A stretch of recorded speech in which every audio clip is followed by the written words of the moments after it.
now let's talk a little bit about what I dislike about the car after 20,000 miles of ownership, approximately 8 months. One thing I do not like about the vehicle is the view inside the cabin. I'm 6 foot, I'm about 215 pounds. The seats, like I said, on my likes part, the interior is great as far as ergonomics, seats, the look and the feel.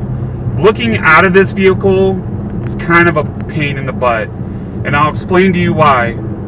If you go to pass somebody, the side view mirrors are definitely small. It does have blind spot monitoring on the sides of the car, so it does have the little triangle that comes on when there's cars beside you. But if you're backing out, and you do have the reverse camera option on this car, but when you're backing out, like the rear quarters of this car, forget about using them. I bought this car, I literally didn't even drive it out of the parking spot after taking delivery. I almost backed into somebody that was driving behind me. Like looking to the back of this car, you barely see anything, the rear quarter of the car, or rear third of the car, between the mirrors. And I have the mirrors adjusted perfectly for me. When I'm not wearing the hat backwards, I set back a little bit more. The rear view mirror and the rear window is okay to look out of. Couple that with the rear view camera, it's kind of decent. But I'll be honest with you, if you're kind of hesitant about driving a car that you can't really see, like if you're coming from a 4-door SUV or a four-door sedan like I did, the BMW 3 Series, and you expect to have high visibility in this car, forget about it. Also, when I come up the stoplights, because I set so high and the seat is as down low as it can be with the power adjustments it has, I still have to squinch and crouch in order to see traffic lights. I do get to see the ones that are on the side of the poles, like when you're at a stoplight, stop signs, no problems. But if you're the first person in line at a traffic light, I have to squint down like this to see the traffic light. I can't see them in a normal driving position. So, and I could slide this back seat more, but when I have the family in, I've got my son in his car seat in the back, I can't pin his feet to the seats, right? So it is problematic. And I think it's just the nature of the car and the way it's designed. It's not a sedan, right? It's a coupe. So it's kind of sacrifice. And for me, it's an okay sacrifice. I don't really care about having to bend down a little bit or scrunch down in my seat a little bit to see the green light. When you want to look at a tree when you're at the track, when you're trying to go from a stoplight, you always have the stoplights that are kind of located on the side of the light poles and stuff, that where you can actually see relatively well. But it is a dislike of mine that it's not, the view isn't as good as, I think it's a lot better than the Camaro and the Mustangs that I test drove, but it's still an inherent problem. I think it's just because of the coupe. It's not because of anything else.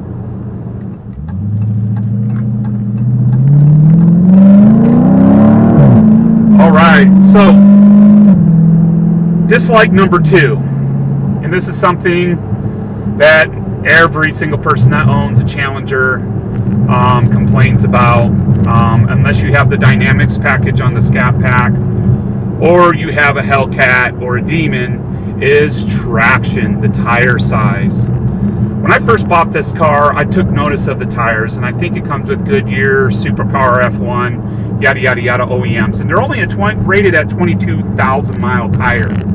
And yes, I have been on the 6,000 mile rotation. I've been taking my car to Mopar for all of the services because I do have a warranty with this car. I did buy an extended warranty with this car for 6 years, 100,000 miles. So I want to make sure that the car's covered if it has an engine issue, if it has a transmission issue, if it has a suspension issue. Mopar is taking care of my car. So they look at the car and they do all the inspections, and so they know what's going on with it. In case there's a warranty issue, there is no issue with FCA. However, taking off from a stoplight, using launch control. If you're in track mode, you're turning corners and the differential, the limited slip differential locks up. This car is all over the place. You will leave black marks as far as you want to. Hey, that one of the reasons why I bought the car was because of that. However, standard driving, taking off, let's say you're in the right-hand lane, the lane zippers, you're trying to get ahead of the vehicle beside you, you got to be careful with the gas because you will be all over the place. Auto mode does, the auto mode for the performance pages, it does keep you relatively planted, but it does give you some leeway, it does give you some flexibility. So you can get the car out of shape. You will spin the tires very easily in this car, and when you're trying to be expeditious but not trying to be flamboyant about taking off, unfortunately this thing will be all over the place. When you're in sport mode and track mode, it gives you a lot of leeway. I almost had this car sideways turning corners at a regular clip, just hitting the gas trying to get around the corner, and it lets you get pretty sideways. Track definitely lets you get a lot more sideways and out of shape and kind of fishtailing and do all the fun things that American muscle cars should. However, putting two 45s in a 20-inch diameter on this car, if I could do it again, I would spend the money on the dynamic pack for the 6-piston Brembos and the 275s that come on the Hellcat. Or you spend $1,400 and you buy aftermarket rims and you get something that's wider, a little better offset, and probably a stickier tire. There isn't really anything on the market that's stickier than this tire from a touring or a performance tire without sacrificing mileage. And for me, I commute quite a bit in this car, probably 100 miles a day when I am driving it. So I do want to have a longevity in the tire, but I don't want to sacrifice performance for that. So width definitely is an improvement on the traction, and 275 to a 305 as far as the width really plants the car and it launches it a lot better. I've ridden in a few of them where the tires are wider, and yes, absolutely, the car launches so much better. You can actually come up on the launch RPM a little bit more. Mine set at 1500, and even at 1500, as it rolls itself out, once you're in power band, this thing breaks loose tires really easy. So you have to pedal it quite a bit to keep yourself from fishtailing and activating the stability control program to bring you back in line without crashing the car. So number 3, and this may be just me being nitpicky, but I am annoyed that I got a couple nicks on the front fenders behind the front tires from the lack of rock guards or mud flaps, if you will, for the car. I've noticed after 20,000 miles, I have a significant amount of nicking and, like, I don't know, little things on the lower rocker trim behind the front and rear tires from debris getting kicked up from the tires. Number one, tires pretty sticky that are on the car, like we discussed in dislike number 2. However, there is nothing to protect a car from getting rocks kicked up, and I have a couple nicks now on the fenders. So I went to ZL1 Addons. They're out of Poway, California, pretty local to where I work, and I picked up a set of their deluxe rock guards for like 70, 80 bucks or something like that. I will tell you that makes a significant difference from kicking mud, dirt, rocks, the standard road debris on the freeways and the streets that you encounter with the 2020 Dodge Challenger, and most Challengers in general.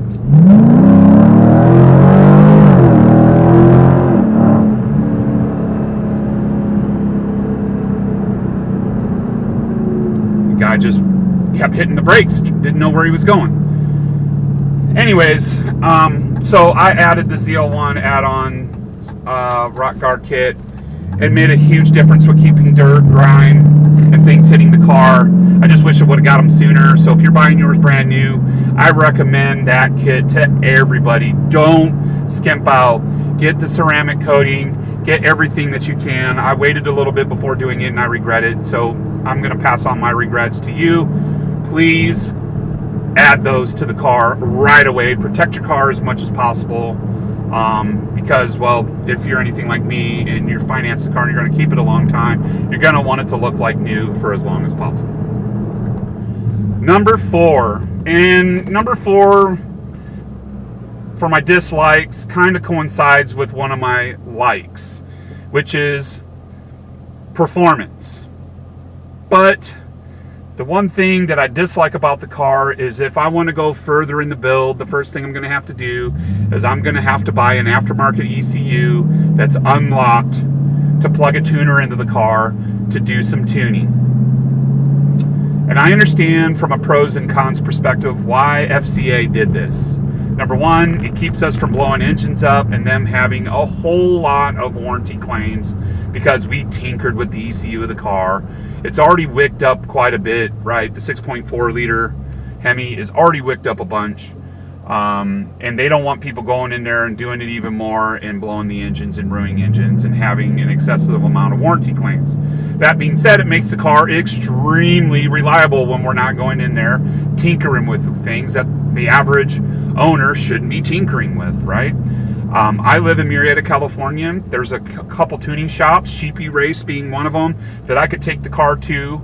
I can get the $550 Diablo unlocked ECU, spend another $550 to $600 for a Diablo tuner, take it to the dyno, have Alex over at Sheepy Race or one of his team throw it on the dyno and do a bunch of dyno tuning with E85 and MS109 and whatever fuel you want to go with. I love VP Racing fuels. I've been using them since my motorcycle racing days, but I mean, that's the things that you're dealing with.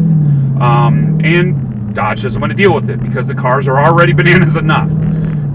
But if I want to go further, I want to throw a cam, I want to go crazier and do a little more, track type mods with the car.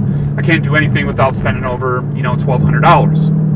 That sucks. But that being said, my Hellcat lower intake, it doesn't need to do anything.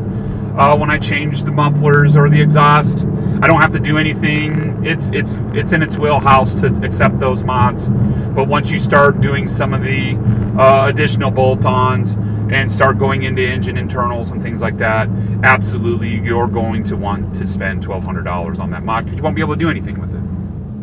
Alright guys, this last one probably is nitpicky for me because I have a lifelong history of hearing issues and I currently have 2 ruptured eardrums, but I think you know where I'm headed with this. The stereos in these cars, unless you get the Harman Kardon, they're a little lackluster, at least to me. It's my personal opinion. And OC Motivator, I know, there's a bunch of other YouTubers out there that have changed the stereo components, not the stereo, not adding factory amps or anything, but just the speakers, adding subs, things like that. And they really have praised the radio for good quality upgraded stereo components. This is the ALPINE component 1 or option 1. It isn't the 2. It could be the 2. I'm not really sure. I'd have to look. It's the mid-grade stereo in the car because I do have the Uconnect 8-inch screen, but it's not the Harman Kardon. And I can tell you, my 2015 BMW 328i, everybody swore I had 12-inch subs in it from the Harman Kardon system that came with that car, and I special ordered that car. It came from Germany. It had the best of the best. It had 13 speakers. This one has 9 speakers. It does have the sub in it, but it distorts. It's overpowered, right? Just with standard settings. I don't really mess with the EQ settings too much because, once again, my hearing's a little jacked up. However, the stereo, it's the complaint from every single Challenger owner that doesn't have the Harman Kardon system in it. So unfortunately with that, there are some stereo mods in the future for this car. I'll probably duplicate the route that OC Motivator went and change the front speakers, the 6x9s in the doors, the rear speakers, and I will add a sub to it. I'm not going to take out the OEM sub, but I am going to add a sub, most likely a dual voice coil 12-inch sub. I'm not for sure. Keep an eye out on the channel for that. That being said, please subscribe to the channel. Please hit that notification bell. Anything that you do that supports the channel, I greatly appreciate it. I do have plans to continue to develop this channel. I am adding my Harley Davidson to the channel, so if you are a motorcycle rider, especially a Harley Davidson rider, I do have content on the channel for Harleys. I'm doing a bunch of how-to videos. I got a lot of plans and work for the channel. Please like the videos, subscribe to the channel, and hit the notification bell. It means a lot to me. It means a lot to the other subscribers here. You guys are going to influence the channel quite significantly, and I want to help you guys out with anything that you want to do to your Harleys or to Challenger and anything else that comes to the channel in the future. So thank you very much. With that being said, 20,000 miles of ownership. I love the car. I'm not sick of it. I love driving it on the freeway. I love driving it around town. I love the way it sounds. I love the way it rides. I can manage the visibility. I can manage all that stuff. So once again, one of the best car purchases I've made in my 25+ years of driving.